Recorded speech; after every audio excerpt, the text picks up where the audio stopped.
up. That's right, I see the chat. I see y'all rocking. I see y'all coming. Hit that like button as you enter the building. You know what I'm saying? Hit that like button. Show your love. Show your support. You know what I'm saying? This that dope soul. This that new thing. Nobody don't know about it. Hello, Knick family. Welcome to the Knicks Recap and Reaction Show. I'm your host, Stephanie, a.k.a. Queen, joined by my guy, Geoff Klafter from the Happily Ever Klafter Daily Sports Blog. We are here to break down the Knicks' 110-97 loss to the Lakers. You can argue that it wasn't even close. It wasn't that close, but the Knicks did make a gallant effort in the fourth quarter. Just briefly, I thought the defense was good, held the Lakers to 110 points, but the offense was putrid. We did not shoot the ball well, particularly from three. There's only so many more shots you can take than the other team to make up for poor efficiency, and the Knicks only shot one more shot.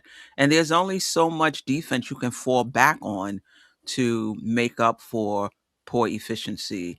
The Knicks scored only 97 points, didn't get a lot of scoring from the wings. We'll talk about that.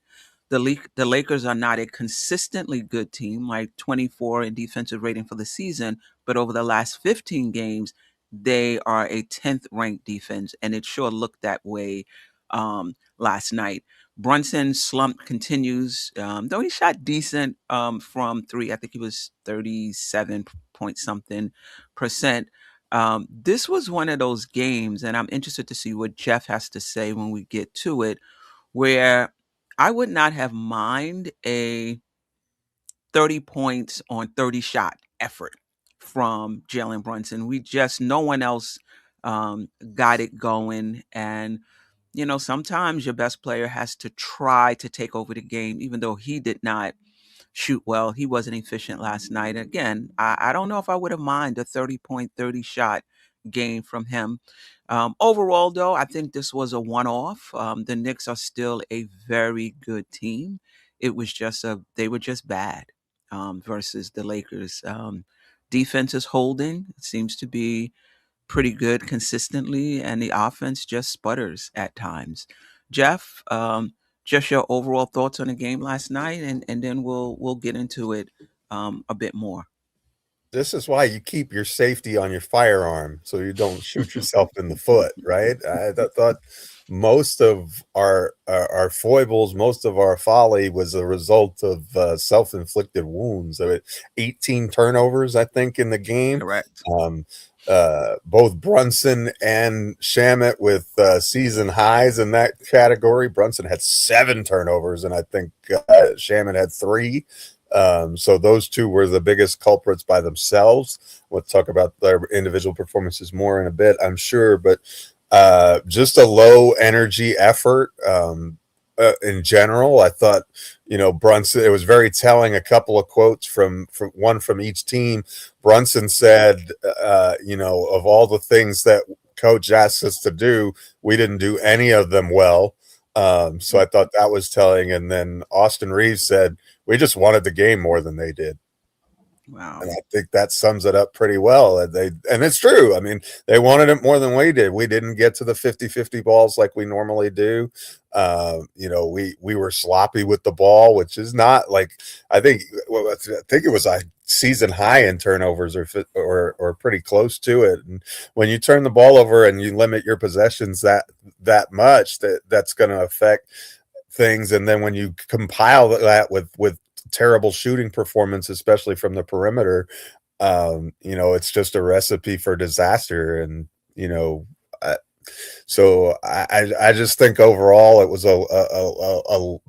just a low energy effort. And I don't know if that was because of daylight savings time or they spent too much time enjoying the sun on the beach, in California. I don't know what the reason for it was. I tend to agree with you, though. I don't think it's indicative. I didn't think we should be, jumping on the championship bandwagon after the Nuggets game. I don't think we should be abandoning ship after this one either. I think it's just, right, part of the rigors of an 82 game season. I think you're going to have a few games like this, and it was Tough to watch on when they play like that. That's for sure. Yeah, for sure. Where do you want to go first in terms of really getting into last night's game?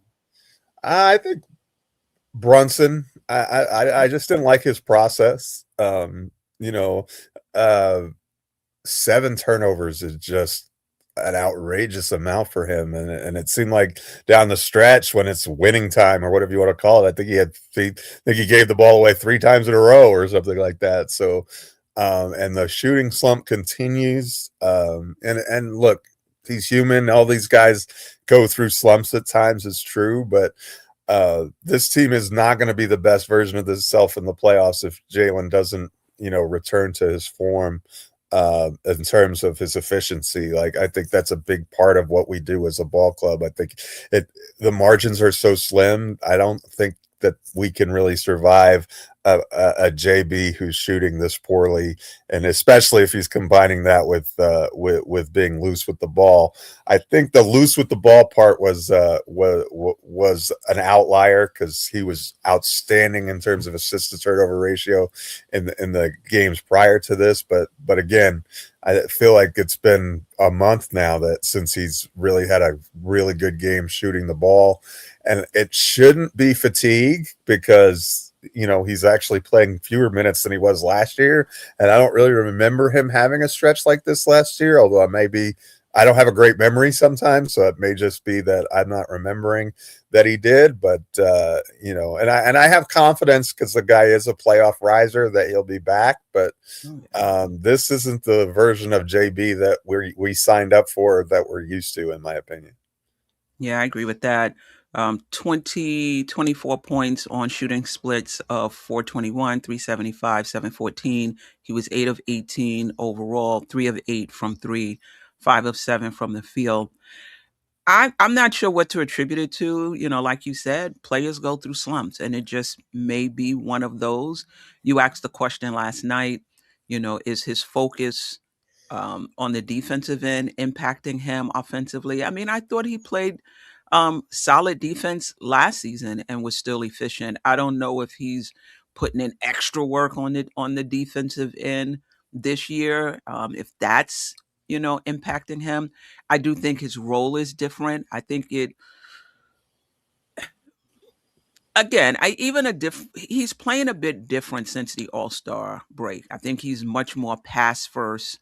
Um, does is he one of those rhythm guys? Is he one of those guys who has to be on the ball to be at his best? And when you're asking him to play, even I think he's playing different than he played prior to the All-Star break.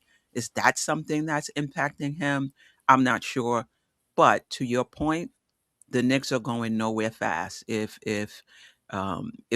this shooting slump doesn't end, and if he doesn't find his balance between being a distributor and being a scorer.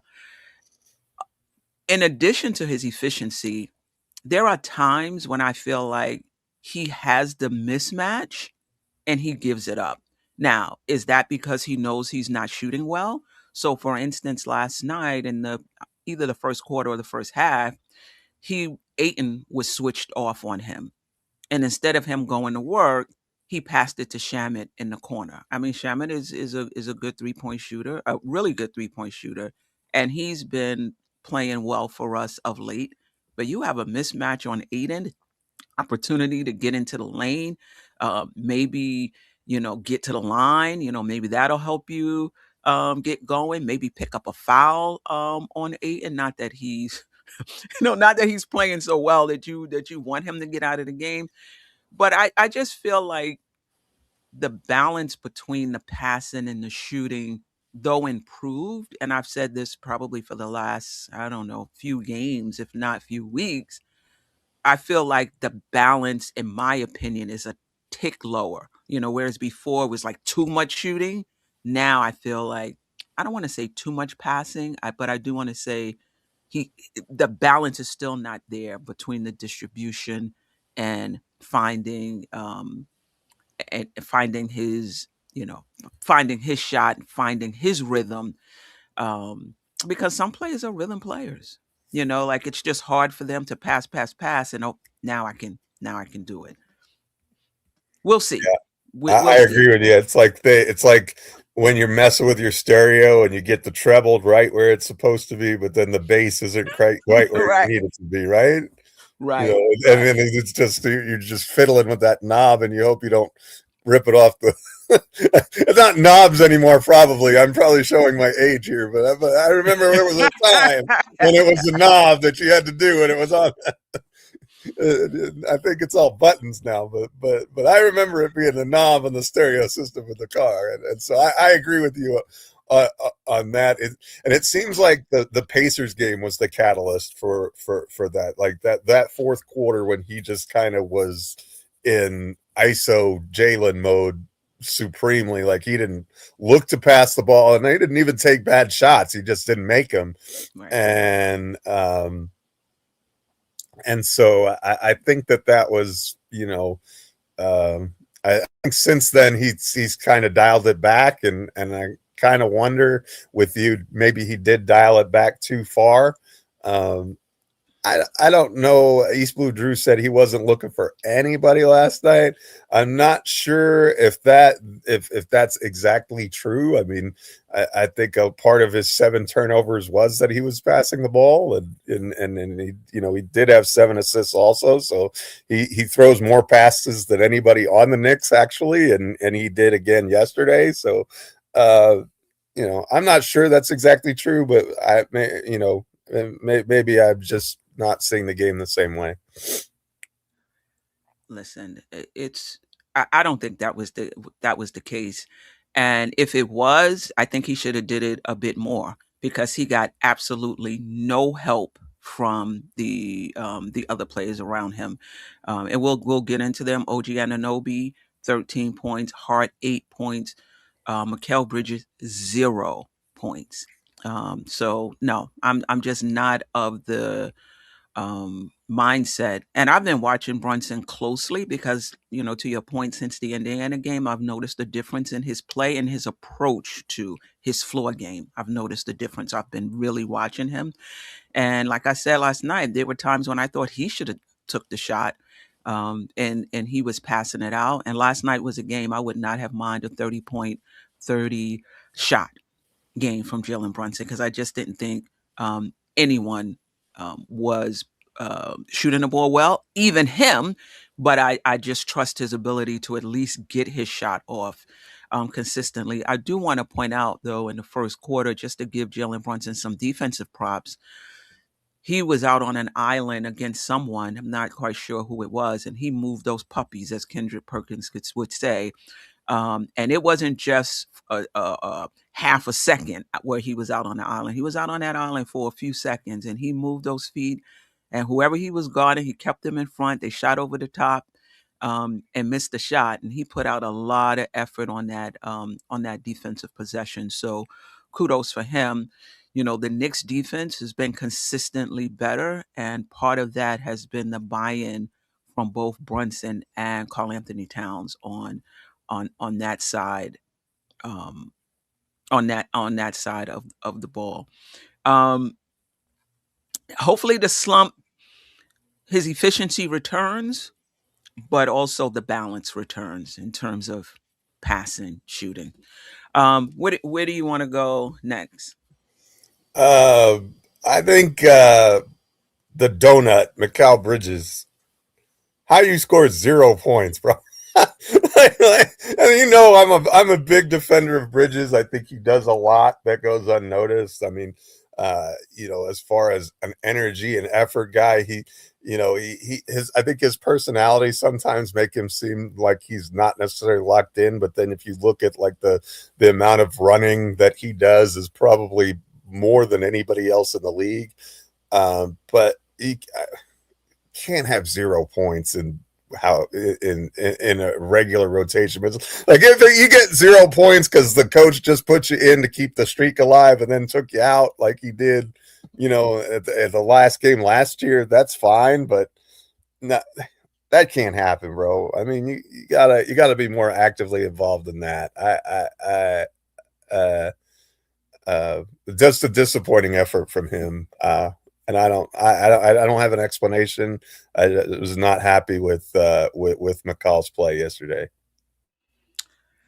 Yeah, last night I think he was 0 points, 0 for 6 from the field overall, 0 for 4 from the was it 0 for 4 or 1 for 4? One of them from the 3-point line. But 0 for to me, 4. He had 0 it was points. He had to 0 be. for 4. Oh yeah, 0 for 4, correct.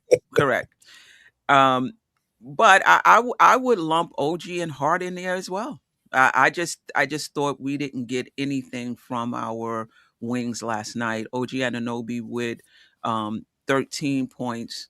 I'm sorry, my notes just seem not to be as organized as I thought they were.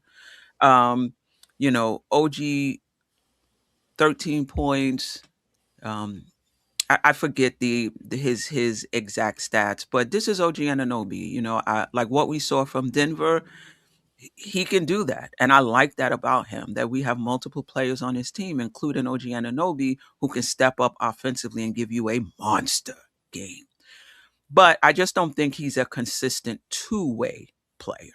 He's just not somebody that you can count on to deliver that game in and, in game out. I know Nick Nation disagrees. He feels like, when he's injured, it takes him some time to just get back into that flow and he can be this player on a consistent basis. I just don't think so. I just think if teams make a concerted effort to limit him, they are able they're able to do that. He did have 8 rebounds last night, but again, the Lakers defense was turned up, and we just didn't have a response on the offensive end. Same thing for Hart. Only took a few shots last night. He also had, I think, 8 points. Just what did you see from all of our wings last night? Do you think it was they weren't getting the ball enough? Do you think they weren't aggressive enough? Do you think the Lakers did their best to limit them? The Lakers did play a lot of zone also. What did you see from the wings? Well, I agree with you that they didn't really have it. I said we needed to bottle up some of that mountain air for OG, so that when he has a game like yesterday, you could just like crack it open and give him like a Mhm.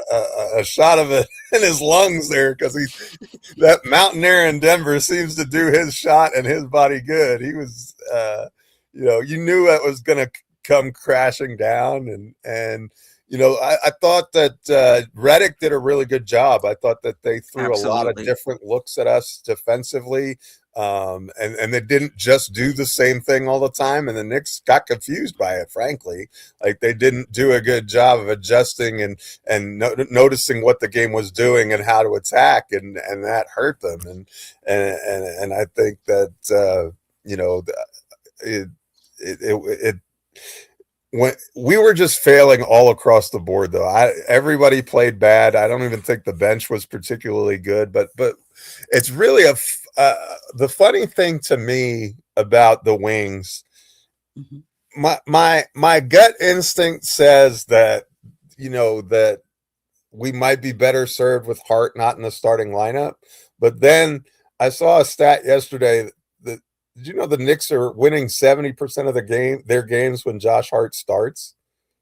Wow. So it's really funny to me, because I feel like, especially even lately, even in the Denver game, we get off to these slow starts where Last it night, 4-4-11 last night yeah, to start the game. yeah, and I don't know if it's just it takes the starters a quarter to kind of figure things out and get in their rhythm, but it just seems like when we go to that bench unit with Shamit and Diawara and Robinson, they give us a shot in the arm, they get us back in the game, and then last night we dug ourselves a hole and we couldn't climb out of it. Right? It just it kind of snowballed, and then we were down 21 and at the start of the fourth quarter. Um, you know, so but it's a dichotomy. So how is it that when Hart starts, we're winning 70% of our games, and yet it seems like those lineups plus minus data wise are either neutral or negative? It's very counterintuitive, and I don't necessarily have an explanation for it. And I think that and this is something we talked about. Two coaches are doing this, right? And so, is this politics where Josh Hart is a friend of Jalen Brunson and he needs to be in the starting lineup? Or are these coaches seeing something other than the lineup data that makes them want to stick with Josh Hart in that lineup? I will say you are getting the secondary playmaking, you are getting the secondary, the secondary ball handling, but the lineup data still shows. I'm not sure what it shows with Shamet though, but I know it did show with Miles McBride that the plus minus was better. So there is something about this that we are just not privy to. And we say this all the time on this channel. As much as we get on the coaches, they have more data. There are more factors that they are aware of that go into the decisions that they make than we are privy to watching from our couch.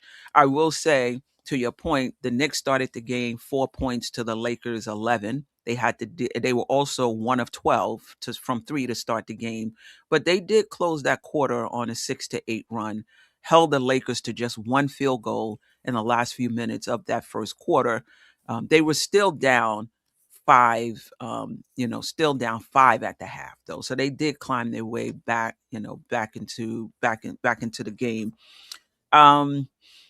I don't think it's hard to say for this particular team if it's just Hart that's the problem in the starting lineup, because the Knicks are not playing 5 out anyway. I think 5 out is dead for this team. In order for us to have the defense that we're going to have, you could play 5 out lineups at times, but I just don't think that's going to be the identity of this team.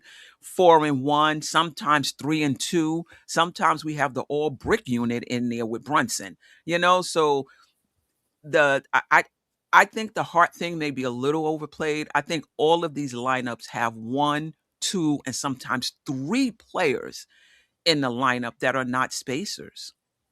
And Mike Brown is seeing something that we're not seeing. Maybe he's leaning into defense a little more. The Knicks are going to have to figure it out, because most of those lineups will have at least one player who's not a shooter. That's been the shift on this team, and maybe that's the price you pay for a better defense. Any thoughts on that? Yeah, I think you're. Yeah, we are the team that never has two things that match, right? Our best defensive players are typically limited offensively, and our best offensive players tend to be limited defensively. So, yeah, I absolutely think that that's true. We didn't make shots last night, though, either, though. The people are saying that the ball wasn't flowing. Well, I think it kind of was. Like, the shot distribution shows that it kind of was. And instead of shooting 8,000% like we did against the Nuggets, we shot 8%.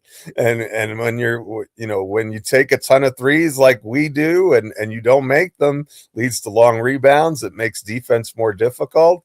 And I think we saw a lot of that last night too. So I think that, certainly you wouldn't say that it's, that Brunson had an egregious amount of shot attempts last night. And in fact, probably the differential between Towns and Brunson in terms of field goal attempts was one of its smallest that we've had this year. And as far as shot distribution goes, I kind of like this could be the bell curve. You know what I mean? This could be, I kind of like who got how many shots and when. Obviously we need to make more of them, but I just think that from that standpoint, like if you want to just say that the ball stopped and it was, it was the Brunson show, I don't think I agree with that necessarily. I think that the ball moved in the same way, but when the ball movement leads to bricks, it doesn't, it doesn't look like it has flow, but that's sometimes happens. And again, my answer for this game is I attribute it to low energy.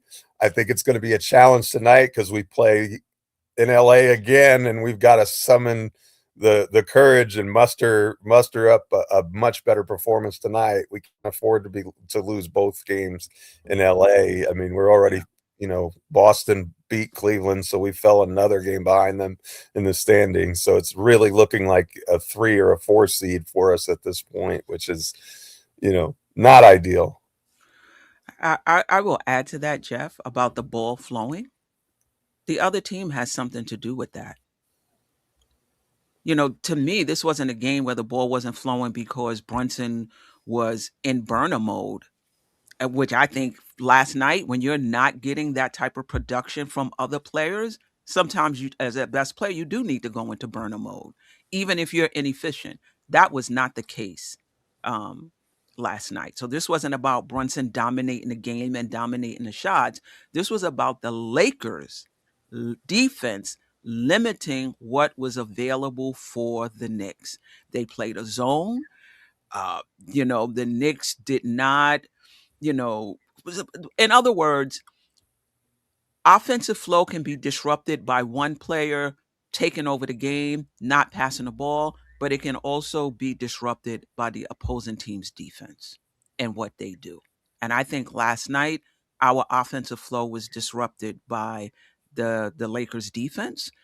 The flow, we still got good shots that we didn't knock down, but it didn't look as smooth as it usually do. You pass, somebody cut, you hit them on a cut for a layup. They played zone, right?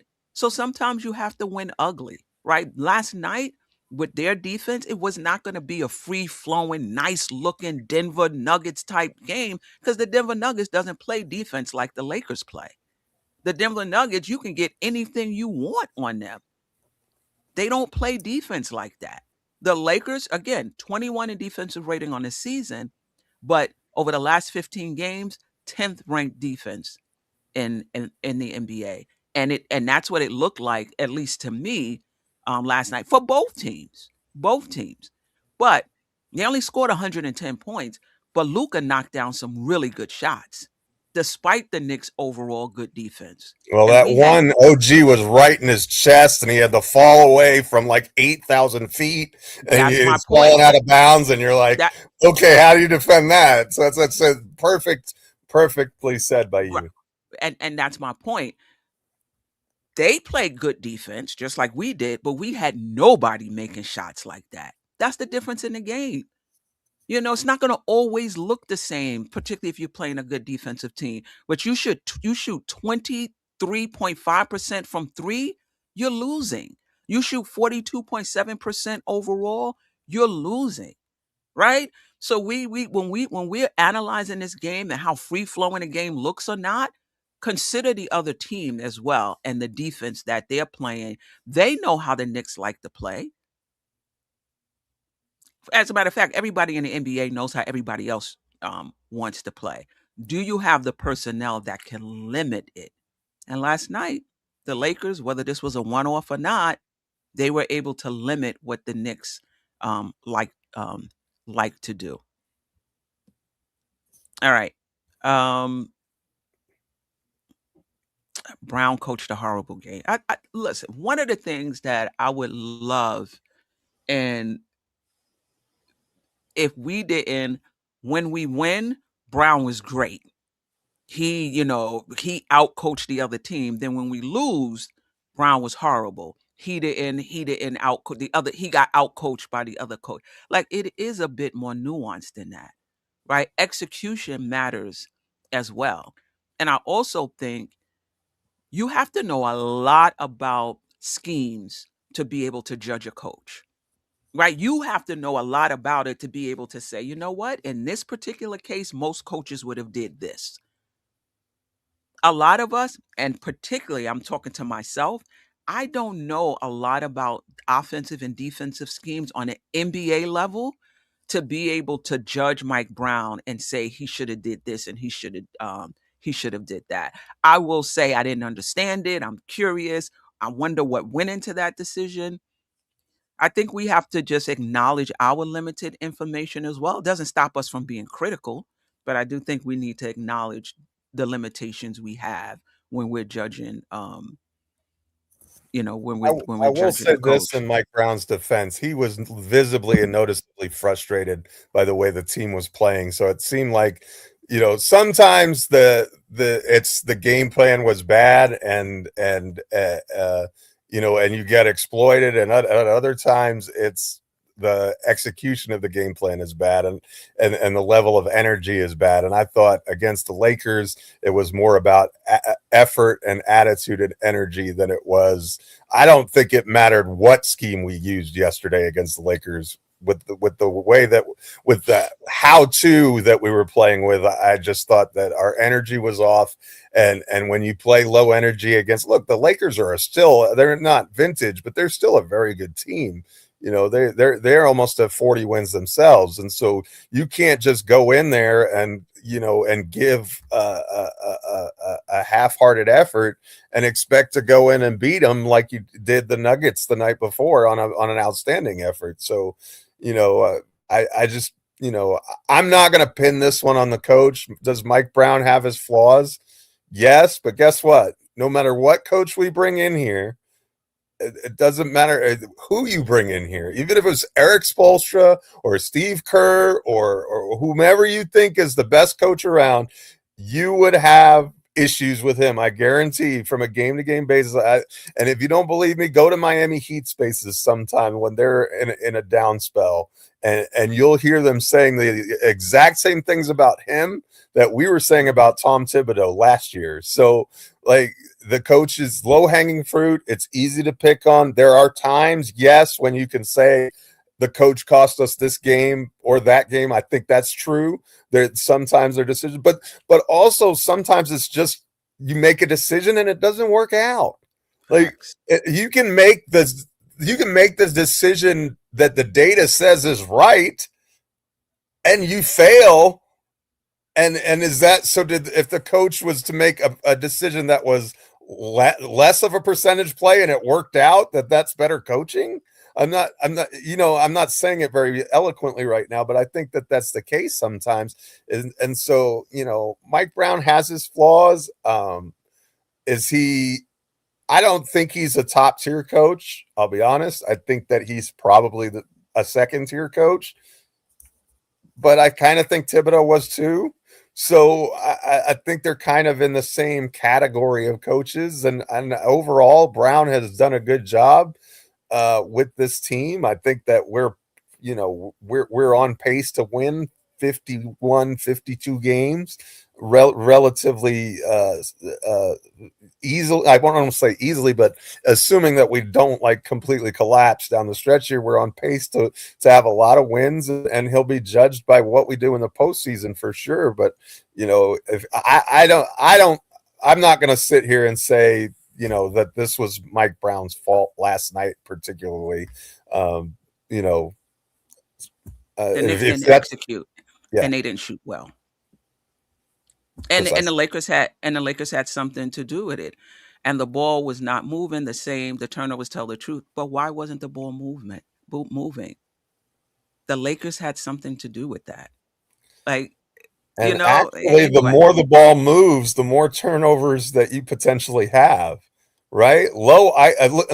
I'm just saying, ISO ball leads to fewer turnovers. Remember when Randall and Brunson were both here pounding the air out of the ball, we were the lowest turnover team in the league, because the fewer passes that you make in general, the fewer turnovers you're going to have. So, sometimes ball movement is going to lead to turnovers. Like, I don't, unless they're just, and maybe I didn't look at it close enough. Maybe most of our turnovers were the dribble it off the foot variety. I don't know. And if that's the case, okay, then I'll concede the point. But a lot of times, when the more passes that you make, it's kind of like, in football, what Jerrell Royal said, only 3 things can happen when you pass the ball, and 2 of them are bad. Right? And so, the more you pass the ball, the more you put it at risk. That's just right. The facts. That's just how it is. But the Knicks have been really good at mitigating that, even with the more passing this year. And last night they were not. 100%. Particularly Jalen Brunson with 7 turnovers. I do want to talk about Mitchell Robinson. I didn't think Mitchell Robinson was particularly good as far as defensive rebounding is. And you know what? It's not his forte. I think that's something that's been lost this season. I don't think we talk about it um, much. But last night there was one possession where they got like 2, 3 offensive rebounds over Mitchell Robinson. So last night wasn't his best effort, in my opinion, as well. He only played, how many minutes did Mitchell Robinson play? 17 minutes. But I mean, he doesn't get a lot of minutes. He doesn't get a lot of minutes. You know, anyway, and still is super impactful. 4 rebounds last night, 2 offensive, 2 defensive. I thought they did a really good job limiting him. We won the rebounding battle overall +5, but offensive rebounds, our bread and butter, we were -2. And they actually beat us last night in, we can actually, yeah, they actually beat us last night in um in second chance points. I think it was +7, +6 in second chance points last night. And they hurt us. The times in which they got them really hurt us as we were trying to um, get back, get back into the game. You could see the shooting splits between the different teams. Assists, they didn't have a lot of assists either. 23 assists on 83, 84 field goal percentage. And the other thing that I forgot to mention, and I'm glad you brought to have this graphic up because it made me think of it, even if it's not specifically on here. The Knicks fouled a lot. The Lakers to the line 30 times and they made 25 of them. And that, those free points help also, when you get, when you're able to get to the line that frequently and you knock them down, that helps your offense as well. And so I think that was another key. And I think that goes back to what I was saying before about a low energy performance. When your energy is low, you're not moving your feet the way that you need to on a consistent enough basis, and that that means you're reaching more and you're tending to slap at the ball instead of being in the proper defensive position, and I think that we saw a lot of that yesterday as well. Yeah, for sure. Shout out to Jerrell. Appreciate you. We out rebounded and had more assists than the Lakers. We also shot 23% from 3. That's why we lost the game. It's not that complicated with this one. You're absolutely right, Jerrell. We can, dig here. You shoot 43% overall, 24% from 3. Chances are you are going to lose the game. Sherwin wants to say the Knicks are not good at beating bigger teams. That's why we lost. David Smiths want to say our best success is when Knicks pass. Overwhelming statistical support for it. Now it's pass. Moving the goalposts. Before it was 30 assists. Now it's passing. Which one is it, David? Right? Is it passing? If you're not making shots, where are the assists, right? You right. can't. Right.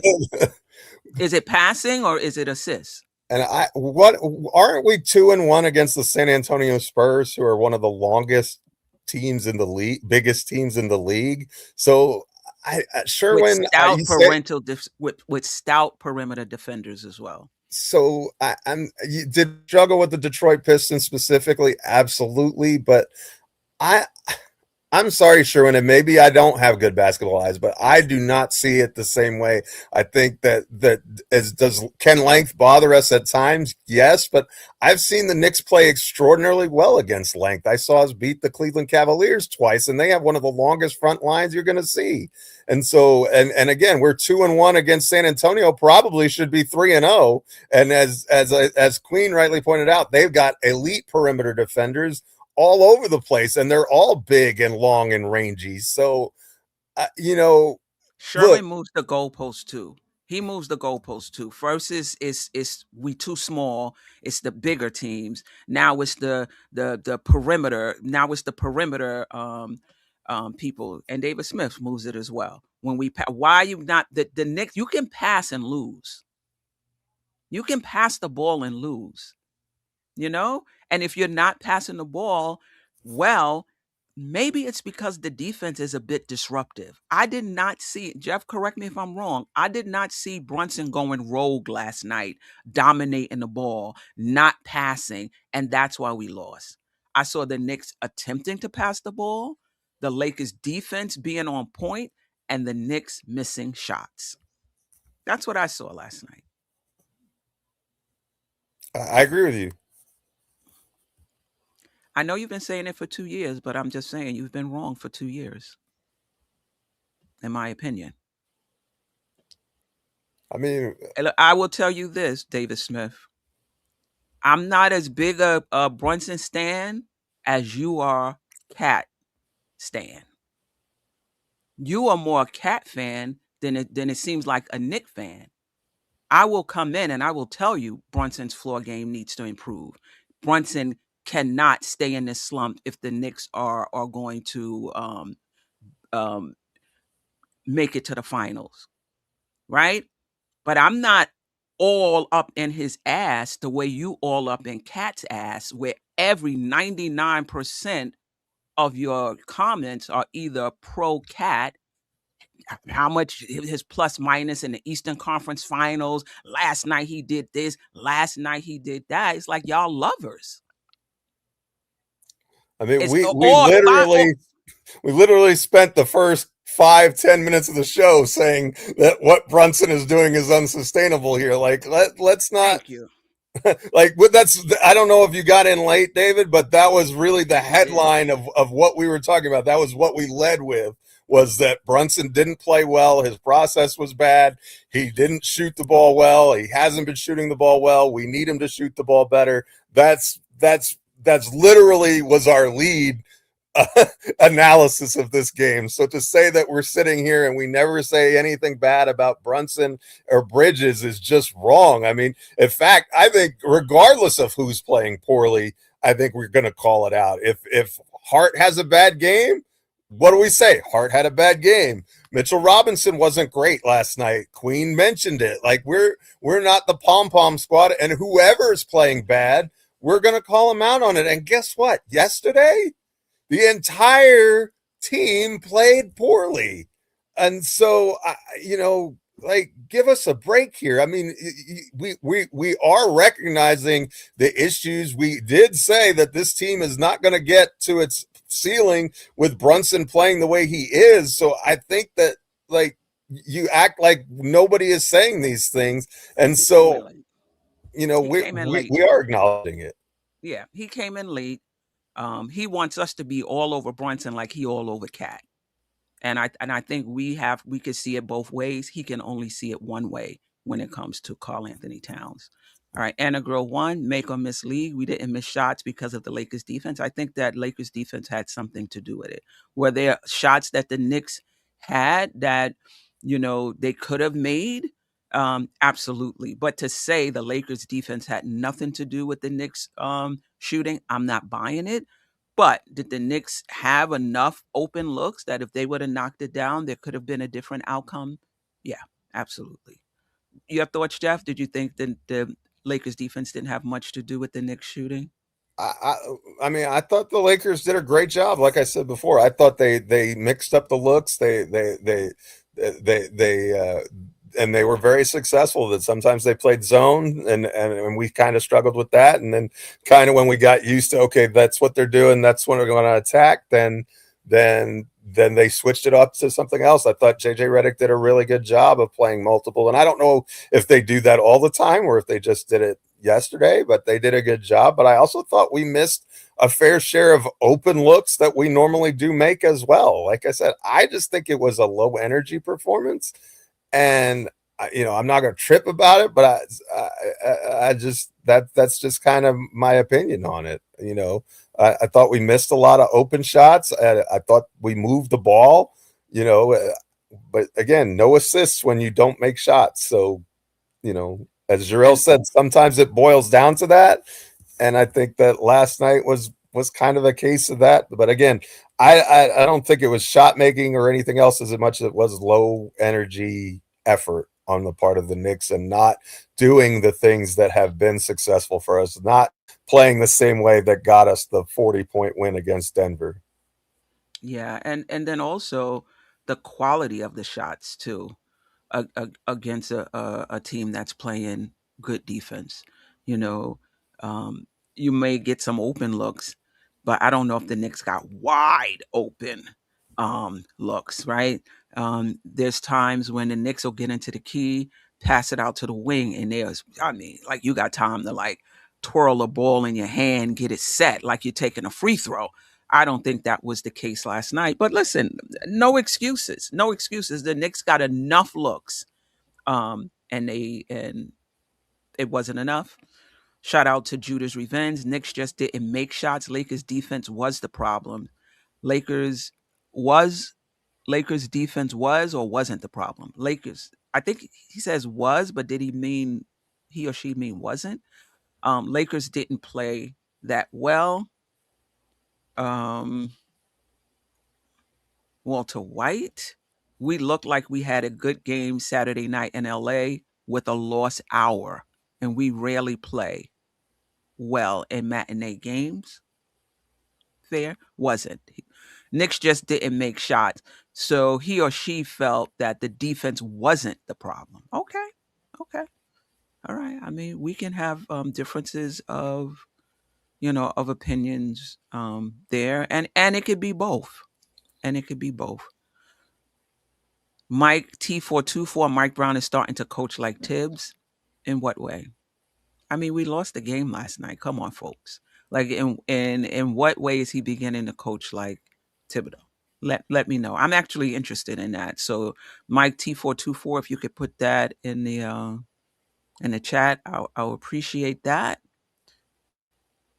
Knicks Nation 1127. Josh is not good enough to have bad games because a great game from Josh is not winning anything. I have seen Mikal win us games. Josh had triple doubles and we lost.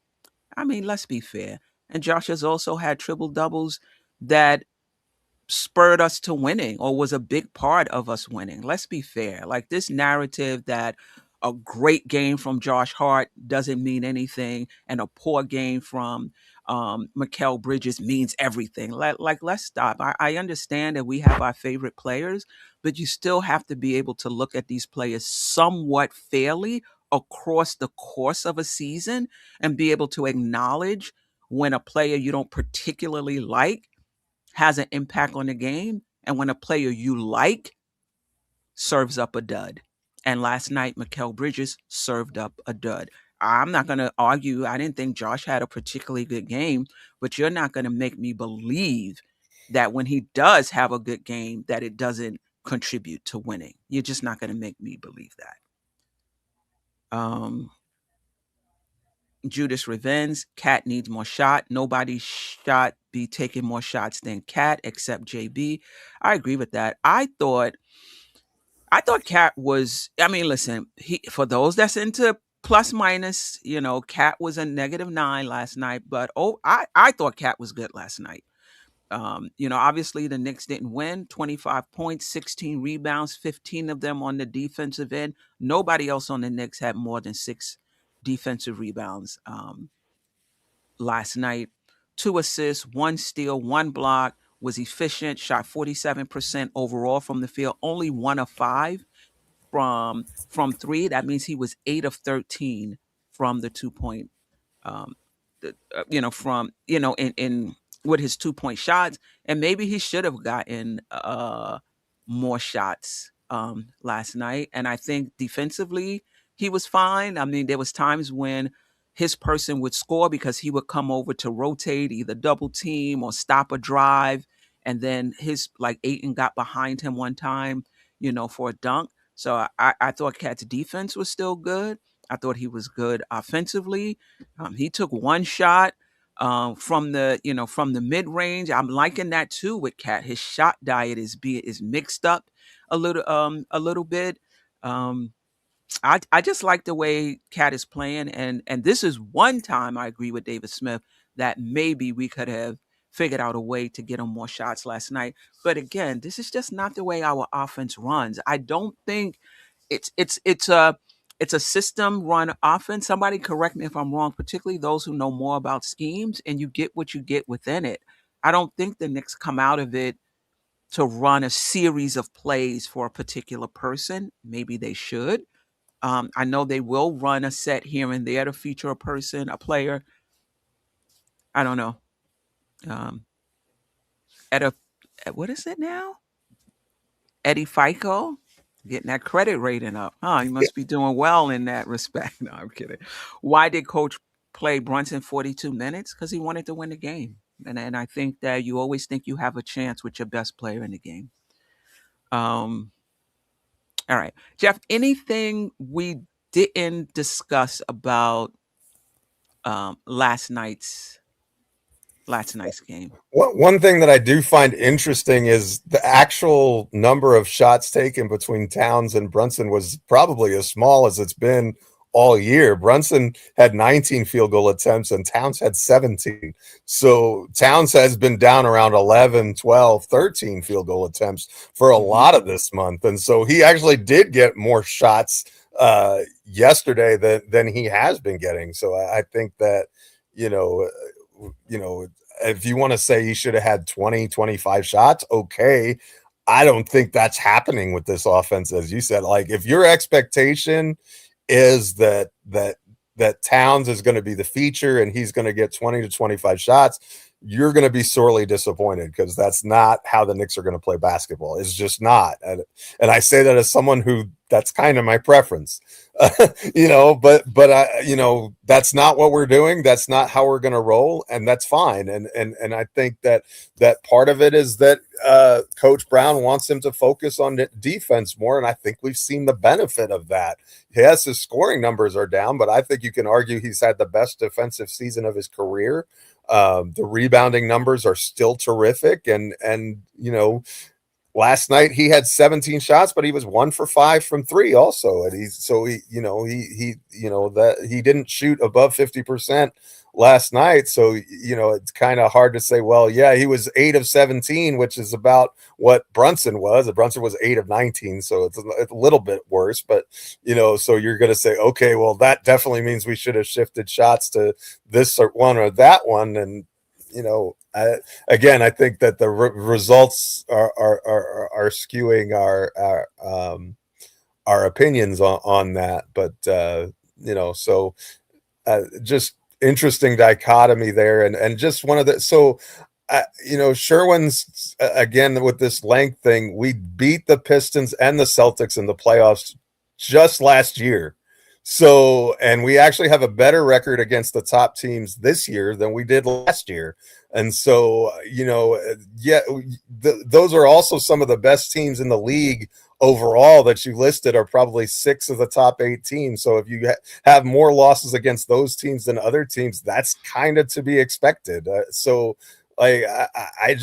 I'm sorry, Sharon, I don't buy into the narrative that we can't beat teams with length, because when push comes to shove, we've done it. Yeah. And, Boston has really good two-way wings. Cleveland has, length in the front court. I know that's not what Sherwin is talking about. And listen, it is what it is. I think people, you got to hold on to your point. You got to try to prove, prove your point. I get it. Still appreciate you, Sherwin. Mike T424, Cat should be the number one option. When they run the offense through Cat, the ball moves more and the offense is more fluid. Again, my watching the Knicks this season, the Knicks offense is more fluid against teams that don't offer a lot of resistance, and their offense is less fluid. I'm not saying they don't win. I'm not saying they don't score, but it's less fluid against teams who are good defensively overall or are really good defensively that particular game. And I think the offensive rating in the last month or so kind of paints that picture. If you want to tell the truth, like as our defensive rating has climbed, our offensive rating has plummeted. I mean, we were at one point best offensive rating in the league, and now we're down to what, 12th or so. So I think that those numbers kind of match what you're talking about. Yeah, for sure. All right. Hold on. Okay. Charles Turner. Yeah, Charles Turner the third. I don't disagree. Everyone is over analyzing last night. Also, no team has gone 82-0. Yeah, I agree with you as well. Like I said in the intro, the Knicks are still a very good team. They just weren't good last night versus the Lakers. That's it. Shot 23.5% from three, 43% overall. You're going to lose, even with the good defense. Even with the good defense. There's only but so much defense you can play to make up for that poor efficiency. I do want to, before we get out of here, we've been kind of intermingling the chat's comments throughout. So we might just do a little more chat before we get out of the chat before we get out of here. But I do want to show this. Just the offense and defense in the record of the Knicks over the last 3 to 15 games. So the 15 games, offensive rating 14, defensive rating 3. Last 10 games, offensive rating 14, defensive rating 4. Last 5 games, offensive rating 13, defensive rating 4. Last 3 games, offensive rating 12, defensive rating 2. And what the record has been in that time. Which is fine. I think what I'm gonna keep looking at over the course of the season is, I love where the Knicks are defensively. 2-4. And listen, this is a messy stat, right? Because who were the opponents over the last 3 to 15 games, right? That's going to make a difference in your defensive rating and offensive rating. But I love where the Knicks are defensively. I need the Knicks to generate. I need the Knicks offense to be a little better. And maybe this is just, how it's looked. Could just be a matter of Brunson being in a slump. And once he comes out of that slump, the offense will be a little better, particularly since he's moving the ball more, not dominating the ball. If he's more efficient in his shots, that will help the offense a lot. Geoff, you wanted to say something? Yeah, I think that the last 5 games is interesting though, because we really have played, some of the best teams in the league over that stretch. I mean, you talked about the Thunder, the Spurs, the Lakers, the Nuggets. That's to still be fourth in defensive rating over the last 5 with that, and that is very encouraging, because that means that even against the better players, better teams, we can keep that defensive effort up, and it's not just when we're playing the Wizards and the Nets and the whoever else is struggling this year. I agree with you. I think the Knicks defense is here to stay. Let me know in the chat, replay gang. Let me know if you think I'm overly too concerned about the offense. let me know if you think I'm too concerned about the offense. I think the defense is here to stay.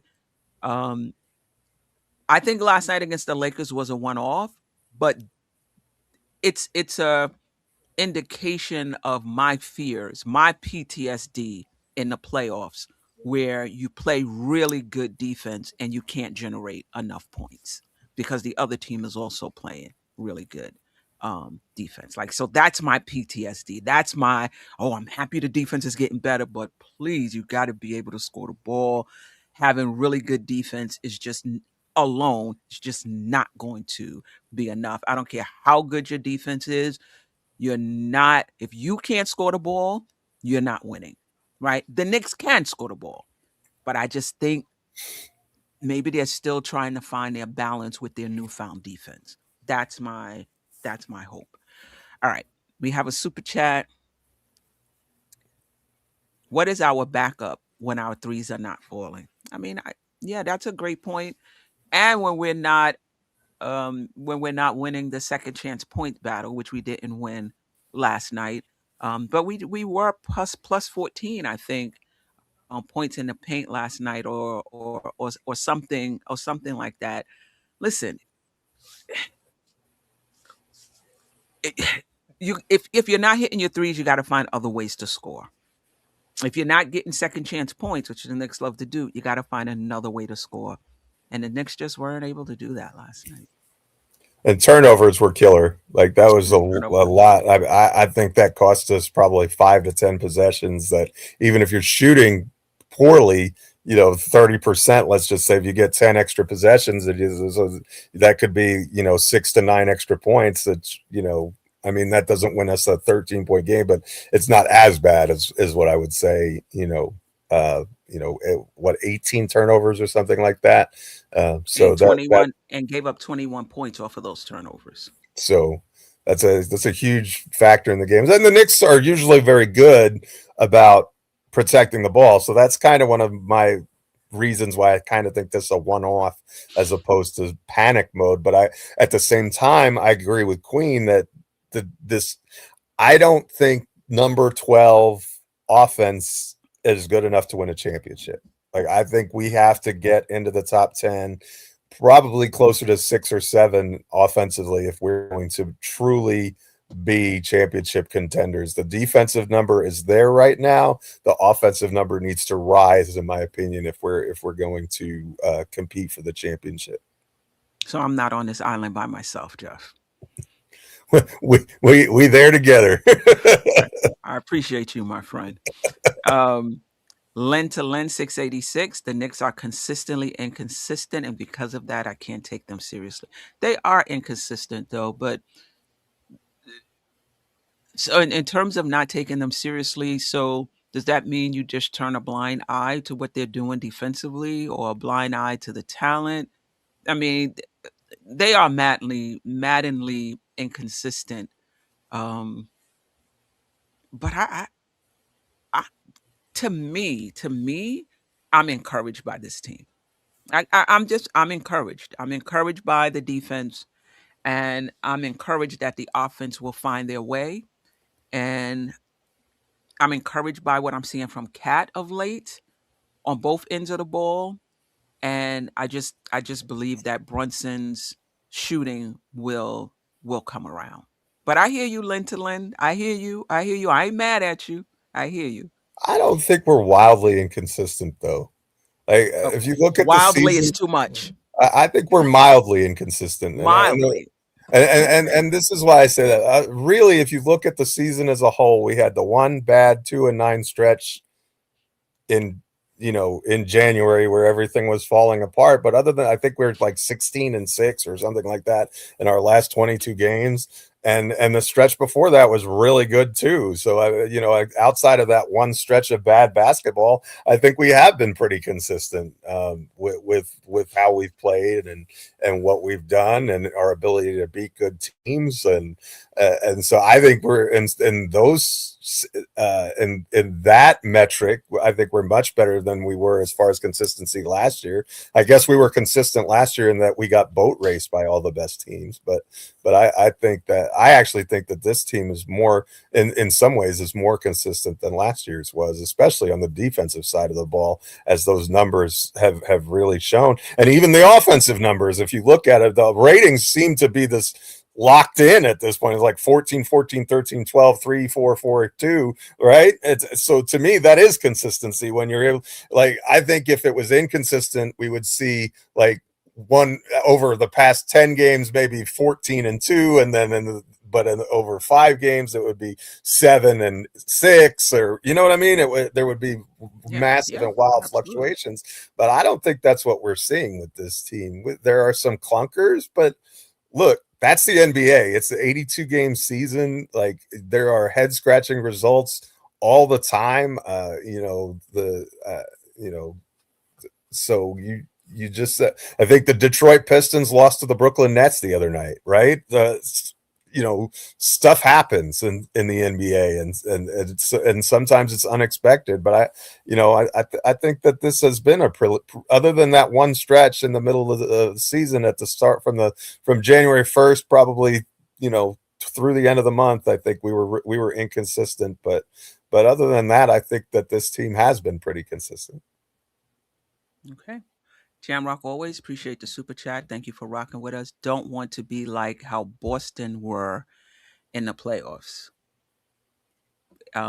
This meaning that what they were the better ranked team and lost in the series. Is that what you mean? Um, you know, help me. Help me understand that. Um, all right. It's real 2178. Also, we'll never win if our point guard is taking the most shots and plays minimal defense. Well, his defense is not minimal if you've been watching the game of late. And he's the best player. And I think the best player should take the most shots. And if Cat takes more shots than him in a game or so, I'm not mad because Cat is our second best player. But who do you want taking? If it's not like you saying point guard, is this a position thing? Like the most shots should come from another position? Is that what you're trying to say? What if the point guard is your best player? Does that change the equation? Help me, help me understand. Help me understand that. All right, player of the game. Geoff told me before the show there was no player of the game. Period. For me, I am gonna go with Towns. So, like, if you had, there's the right answer. If you're gonna go with somebody, you had to say right. Karl Anthony Towns, and Queen is right again.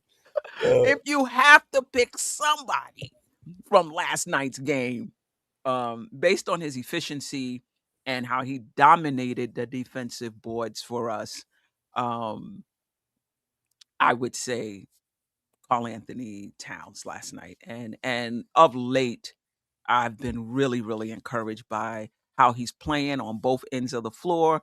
And, hopefully, as time goes on, he'll get more shots. I love the way the Knicks are moving him around in the post. I see some mid-range shots, taking some threes, driving to the back. And he seems to be really good at figuring out where he needs to be. Like some games, there's not a lot of drive. Some games there are. Some games he doesn't shoot the three at all. Some games he does. I think his process is becoming better. Also, any quick thoughts on Towns overall before we get out of here?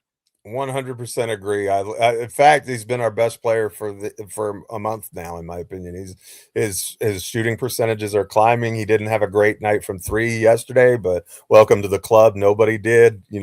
Sometimes you're picking from it wasn't a great night for anybody, but Towns continues to shine and show up. And to me, it's the things he's done on the defensive end. I think he's transformed himself into a good defensive player this year, which is not something I would have said about him last year. And so credit to him for working hard on that aspect of his game. And yeah, I think 100% he was our best player yesterday. Yeah, for sure. All right, let's just get to just a few of the comments because we've been kind of displaying them throughout the show. Wiz BKLA, welcome to the best, most inconsistent team in the NBA. I almost flew back to Los Angeles from seeing my mom and siblings here in Miami just for the Lakers Clippers back to back. Mo or Shamet should start. If you want to start Shamet, fine. I'm not starting a rookie. Listen, Mo Diawara, I love what I'm seeing from him. He's only going to get better. He has a high ceiling. I think he was a steal for the Knicks where they drafted him. But let's not get beside ourselves, right? Like if you want to start him and play him the same 15, 16 minutes, I'm all for that. But with rookies, there are going to be mistakes. The more you extend their minutes to 30, like starters minutes, the more you're going to see those mistakes game to game. Let him stay where he is, come along slowly. Don't put him in positions where you're counting on him in the starting unit. I don't understand. Like this fan base is so up and down on Josh Hart. Like the Josh Hart is the only reason that starting unit is not playing well. How about Brunson being in a slump? How about how we didn't feature Cat maybe we could have got more meat out of the bone, off the bone offensively to kind of help those plus minus numbers. I'm not saying it's not hard, but I'm just saying the dynamic is a little different than it was last season in that starting unit. I think there's more than one person you can point to this season, in my opinion. Geoff, do you think it's only, and even if it's not just Hart, I agree, putting Shamit in or putting Deuce in could help us get off to better starts. I'm not denying that. Yeah, the slow starts are frustrating for sure, and especially when it seems like we just plug in the bench players and and we go on a run and we fix it. But I think long term, I don't think that's a good recipe in the playoffs. I know we had a couple of 20-point comebacks against Boston last year, but we have to find a way to get off to better starts. But again, the Knicks are winning 70% of their games when Josh Hart starts. 70, and it's not a small sample size. He has a ton of starts this year, and we're a very average team when he doesn't start or when he doesn't play. And so to me that and again it's a conundrum as far as plus minus for units and this and that. I don't have all the answers to that, and I think it may be a little bit strange, but and I think that some of it has to do with how teams are able to guard us when Hart is in the lineup, because you can when he's not, then the more that we have a center guarding Towns, the better our offense is, because he can take advantage of that matchup, I think, more easily with how he likes to play, as opposed to taking advantage of a smaller player, because he likes to do his thing from the outside with dribble moves, as opposed to being more traditional back to the basket kind of a player. Although, to his credit, he was incredible from the mid-range in yesterday. I don't know, and maybe it's Bridges, maybe it's I don't know. It's very interesting that the team seems to have these struggles, and at the beginning of quarters too. It's not just the start of the game; it's often the start of the third quarter as well. So it's something that they need to look at and figure out if they want to reach their ceiling, for sure. Listen, if I'm a coach and the lineup data says this lineup is better, but my winning percentage says this lineup is better, I'm going with the winning percentage. 70% winning percentage when Josh Hart starts. Do you know what the winning percentage is when he doesn't, or when he's not available? I think we're like 30%. 6 or something. It's still good because we're a 60, right. 65% winning percentage team. That's true. It's not like we're losing every game he does. But it's still, it's like we're about 500 team when he doesn't, I think. Right. So lineup data versus winning, winning percentage. Jabroni Z 2686, starting Hart over Shamit doesn't prioritize defense. Shamit is a better defender, so what's the point in still starting Josh? Energy. Shamit brings that as well. If you think the only thing Josh Hart brings is energy, and I'm not talking just to you, Jabroni, I'm just talking about to the fan base overall, I'm not sure what you're watching. It's not just energy. Matter of fact, I feel like Josh Hart is not bringing enough energy. I think maybe 3-4 games ago, he was diving on the floor. I forgot which team he was playing. I'm like, whoa, that's the Josh Hart I remember. What Josh Hart brings is secondary ball handling as well, right? So it's not just he can bring the ball up. Bridges can bring the ball up. Brunson can bring the ball up. That's part of his role. He also brings secondary playmaking, like 7 assists, 8 assists, 9 assists, 10 assists, 5 assist games, right? Because he is driving, drawing, kicking, right? And helping us in that regard. Shamit is a really good ball mover. He's a really good spacer. He's a really good 3-point shooter. I don't consider him a secondary playmaker. And the one thing that you didn't mention, Queen, that may be the most important thing, is Josh Hart's rebounding. Correct. In other words, but you've got you've got what OG Anunoby, Mikal and right? OG are not good, consistent rebounders. So if you're going to throw Shamet, who's not a great rebounder, into that mix too, maybe that has something to do with the equation, right? And because rebounding is an important part of defense too.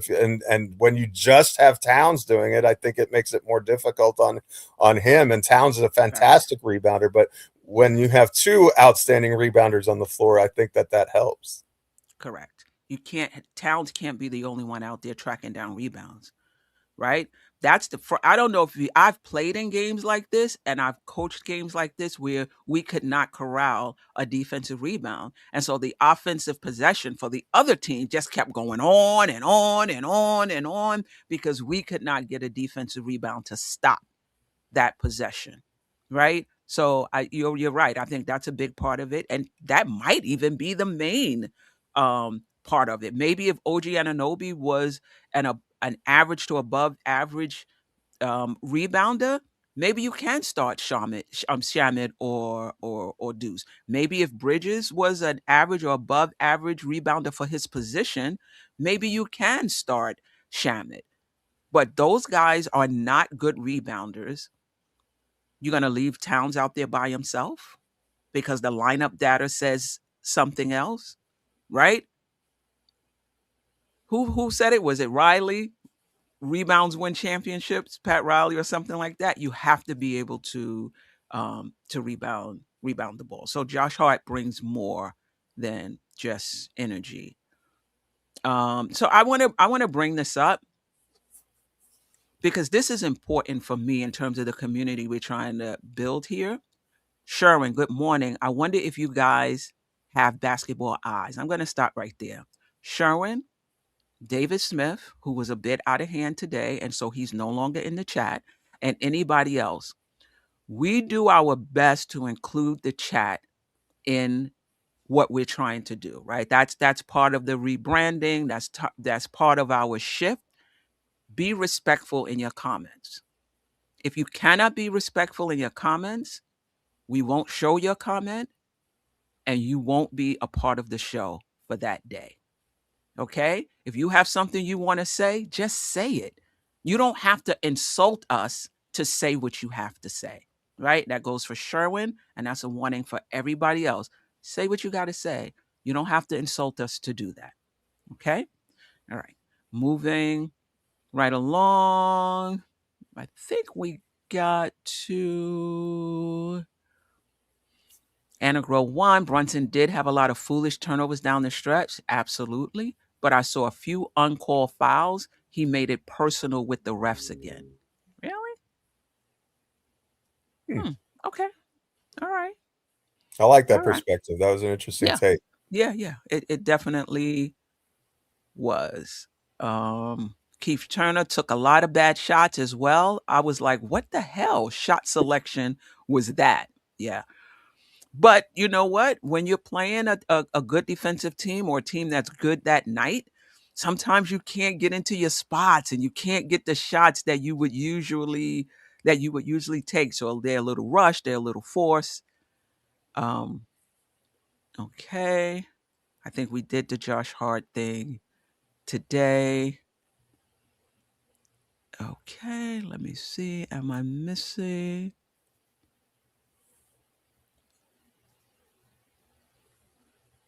Yes, Anna Girl, I'm with you. One game and we just collectively shit on the team. The seesaw is nauseating. Yeah.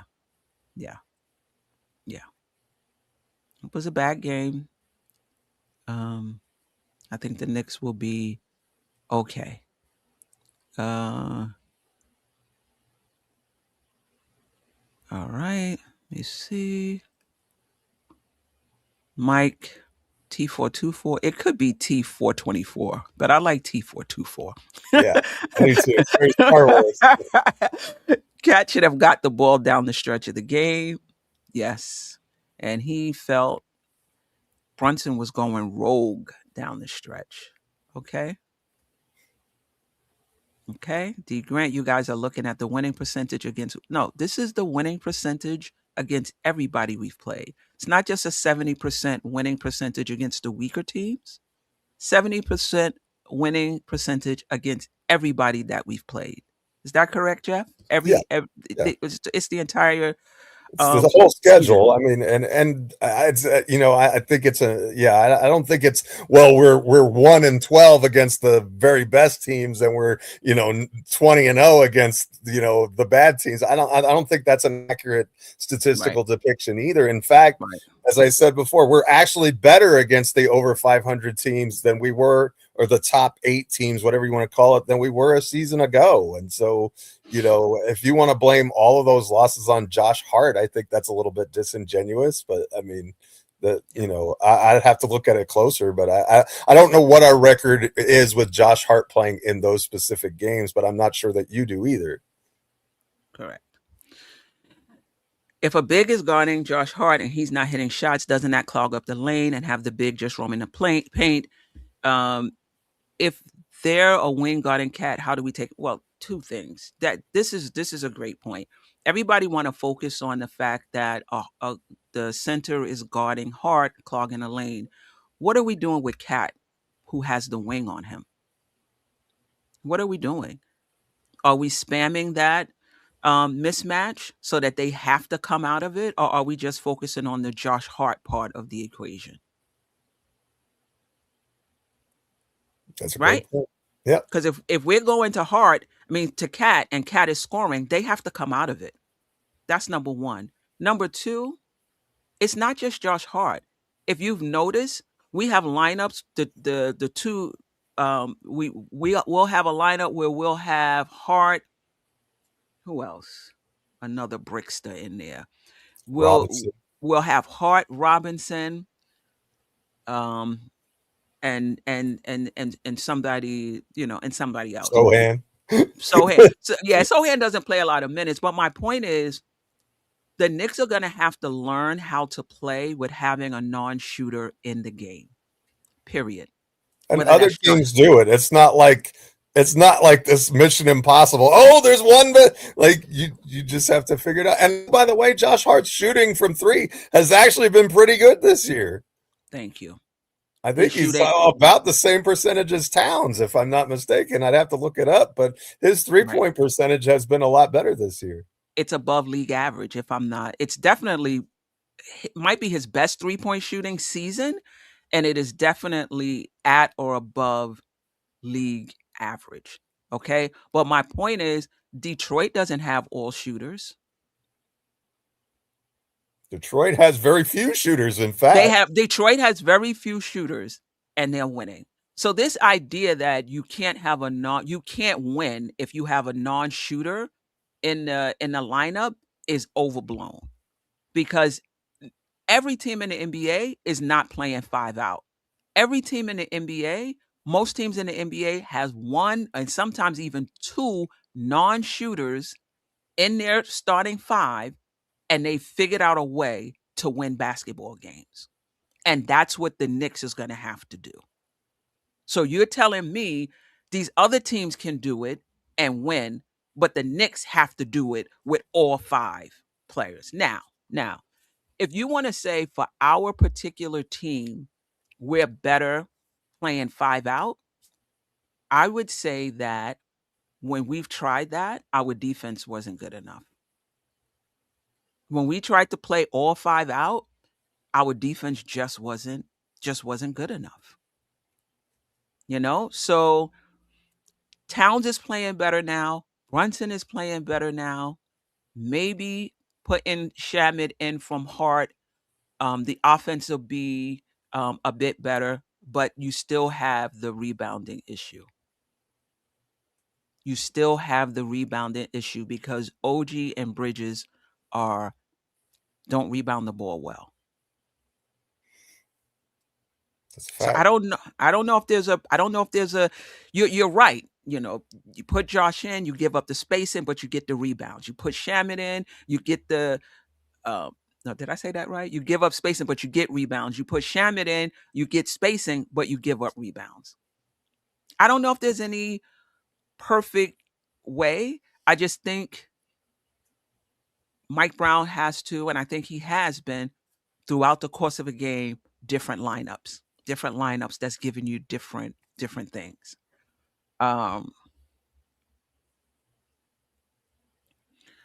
Okay.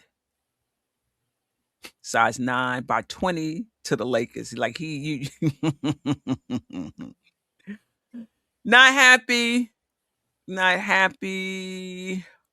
Don't have to be happy. Look, you should never be happy with a loss. That doesn't mean they're not going to happen. This team's going to probably finish the season with 32 or 33 of them. So, but there's nothing wrong with being upset about each of those, but still a good season so far.